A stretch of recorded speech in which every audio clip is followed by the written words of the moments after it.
Hello hello, bienvenue sur le podcast Les choses de la vie. Les choses simples sont belles. Partageons des ondes positives et profitons pleinement de chaque instant que nous offre la vie. J'espère que mon contenu te plaira et je te dis à très vite. Aujourd'hui j'ai envie de te parler d'un sujet qui te plaira pas forcément ou qui te touchera pas forcément, mais c'est pour toutes celles et ceux qui un jour vivront peut-être mon expérience. Celle de la vie en caserne. Il y a 2 ans j'ai décidé de tout plaquer. Mon boulot, j'ai démissionné, je suis partie vivre en Moselle, je suis allée rejoindre un gendarme mobile. Donc je suis partie de mon appartement que je venais d'acheter, dans lequel j'avais investi mon argent pour le mettre en location et partir, changer de région.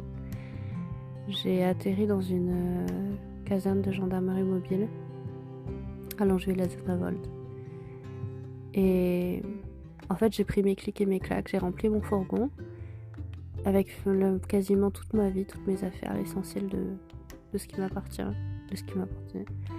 Et j'ai débarqué dans cette région qui n'était pas la mienne. L'Auvergne pour moi c'était toute ma vie. Je pensais continuer à faire ma vie là-bas et mourir là-bas. Et finalement, je me retrouve en Moselle.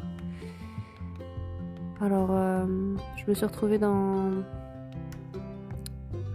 des bâtiments assez anciens, pas du tout rénovés, des passoires énergétiques. J'étais dans un T3 de 57 mètres carrés à peu près, en rez-de-chaussée. Et j'avais un peu de chance parce que dans cet immeuble, il y avait 6 logements, 2 logements par niveau. Et dans cette caserne, il y avait une centaine de familles à peu près.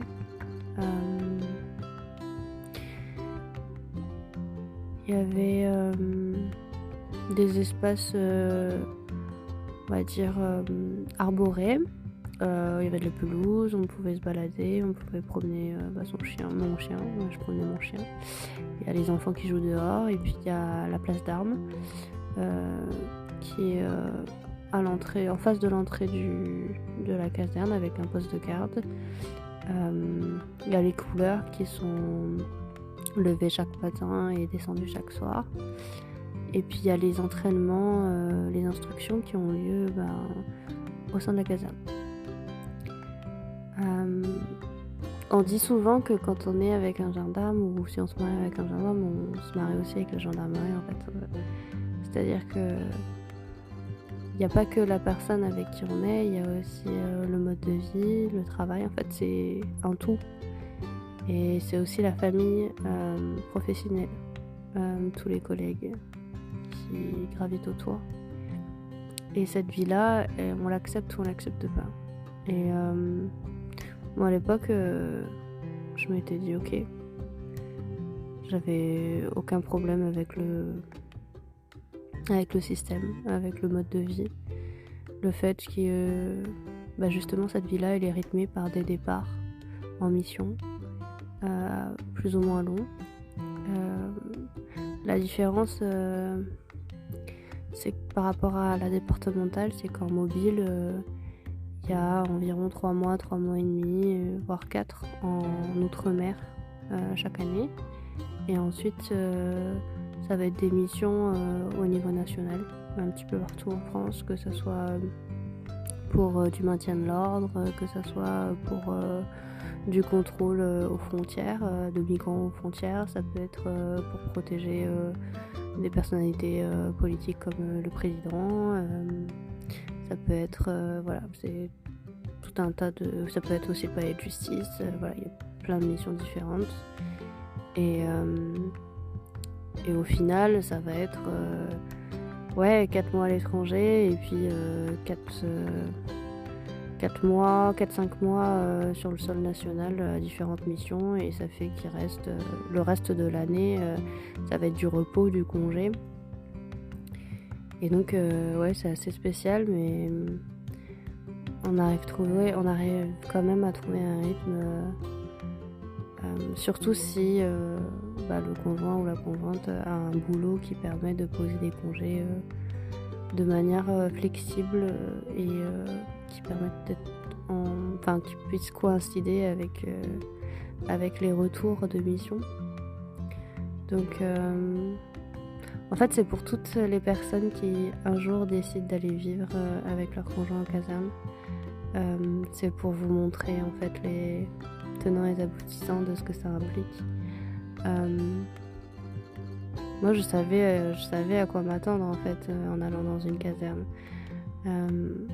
Je l'ai accepté et en même temps c'était pour moi un petit peu de la sécurité, parce que dans une caserne il y a des grilles tout autour, donc finalement c'est comme si vous étiez en cage.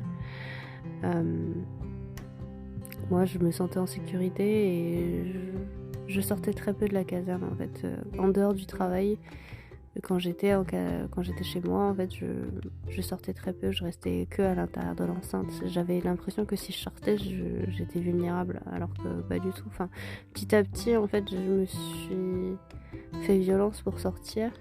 Je suis restée quasiment un an, quasiment un an sans sortir de la caserne les week-ends. Et après, petit à petit, je suis sortie. Et après, j'ai réappris à vivre en dehors de la caserne.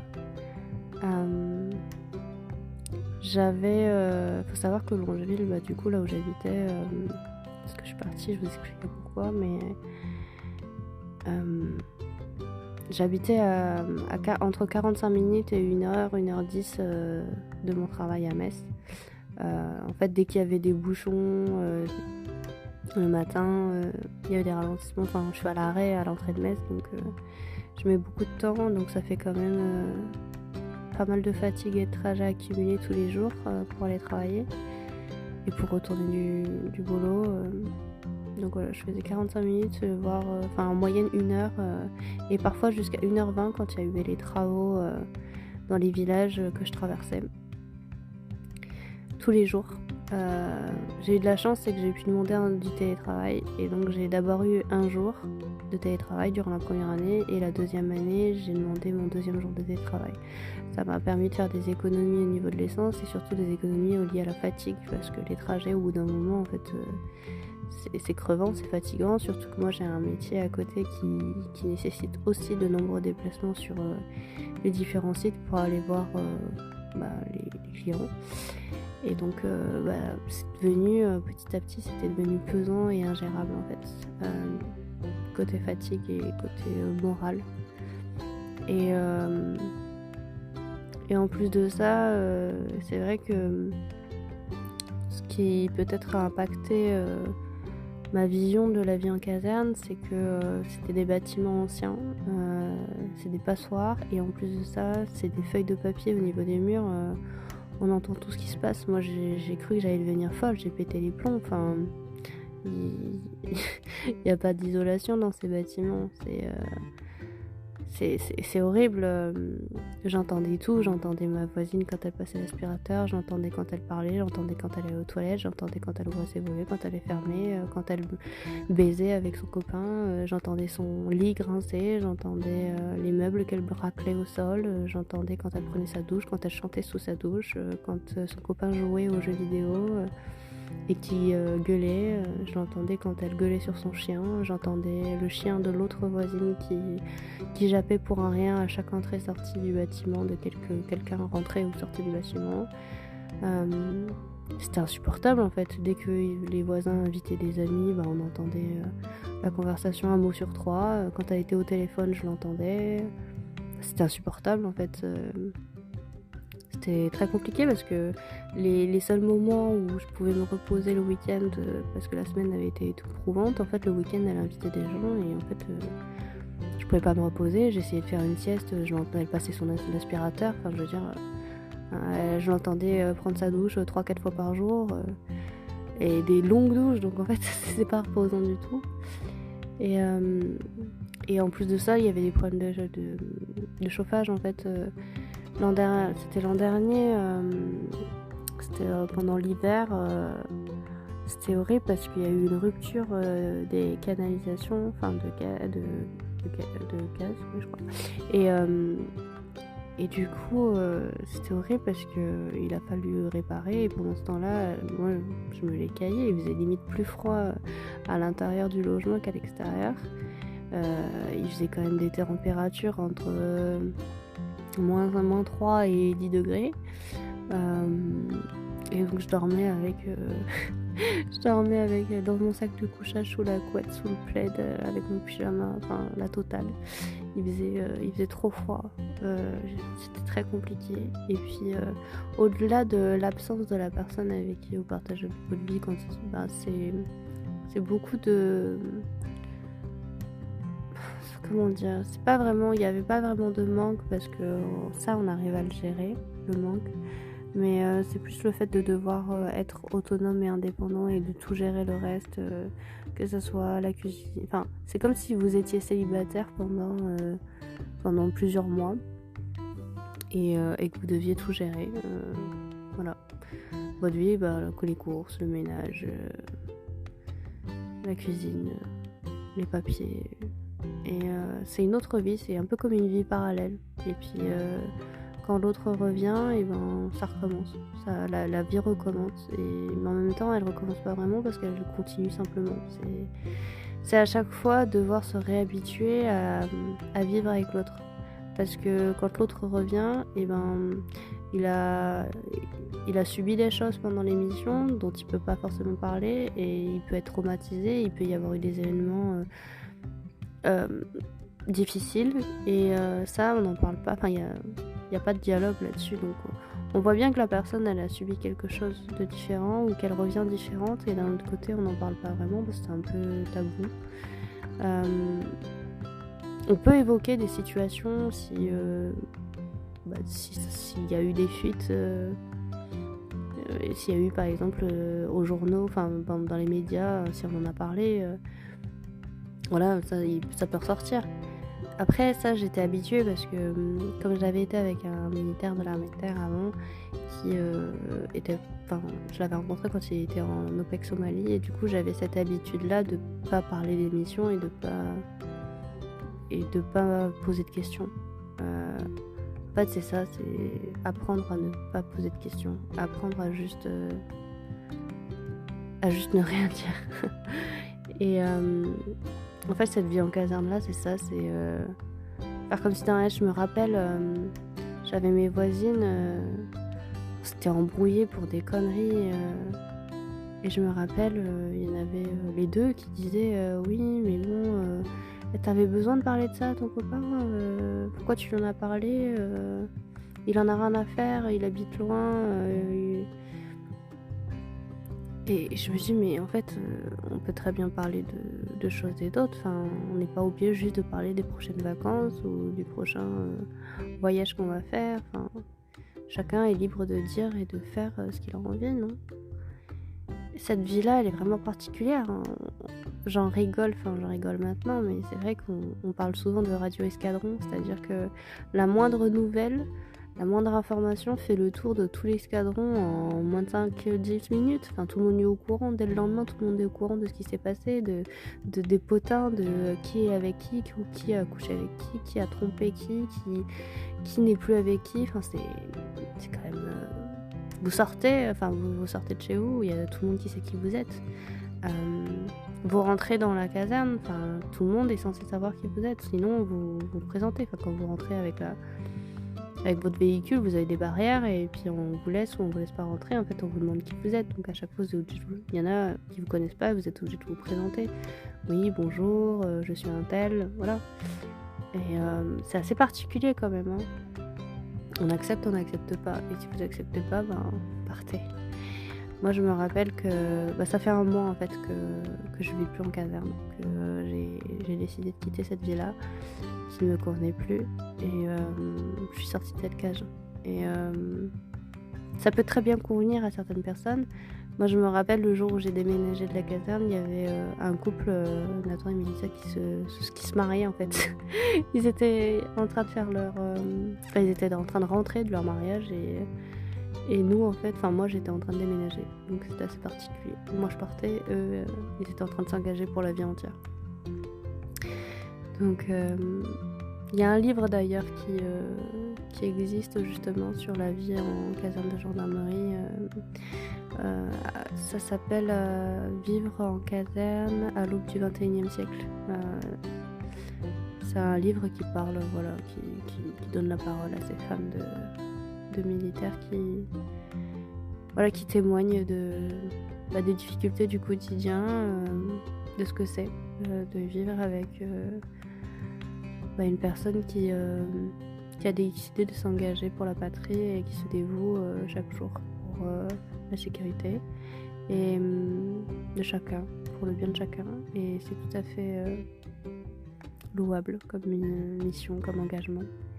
Mais cette vie en caserne ne convient pas forcément à tout le monde.